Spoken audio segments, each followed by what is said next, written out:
minėjai, kad savo kažkaip. Na, turiu gal kažkokių tokių ritualų.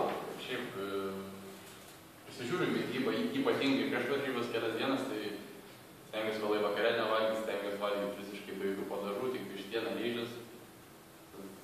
O šiaip tos motyvacijos per daug net ir nereikia ieškoti, pas mane jos kažkaip užtektinai yra savaime ir tiesiog prieš vienas varžybas yra toks gan didelis jaudulys.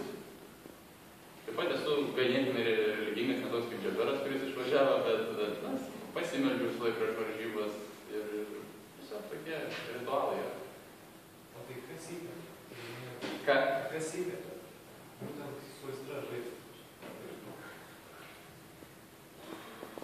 Nu, yra šiaip, kaip atvirai, tai yra keli dalykai. Tai yra visų pirma, tai mes nežaidžiam vien iš idėjos. Tai yra tavo galų gali ir darbas. Tad daug kas sako, kad, pavyzdžiui, būna po varžybų interviu, ar nesunku nusiteikti varžybų. Bet tai yra tavo darbas, pavyzdžiui, niekas neklausia mokytojo ar dėstytojo, ar tu šiandien nusiteikęs dirbti su vaikais. Tiesiog čia nėra kito pasirinkimo, tau už tai yra kažkoks atlygis. Tau patinka tas dalykas visų pirma.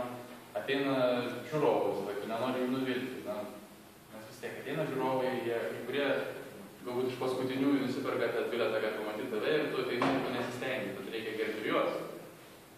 Tai čia tiesiog yra tie dalykai, taip susidūrė, tai gaunas motyvacija. O tai tave labiau motyvuoja pats tas tikslas, tai tarkim iškovotas medalis, ar tas pats procesas visas, žinai, kelias link to tikslo?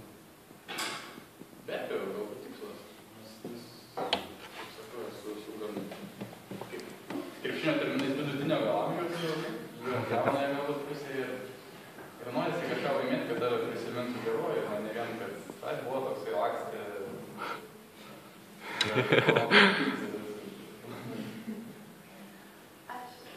Ar sunku jaunam žaidėjui, tarkim, pritapti tarp jau veteranų rinktinės stovyklai?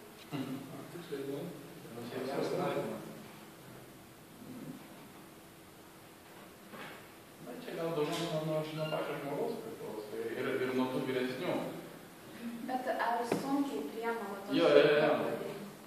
Jūs tai kad klausia, kai išleisit į darbą, ne kažkokį pirmą dėją, ir tas pasenimas, ne? Kaip tas požiūris? Čia niekur nedėsi daryti? Ne. Ne. Taip, aš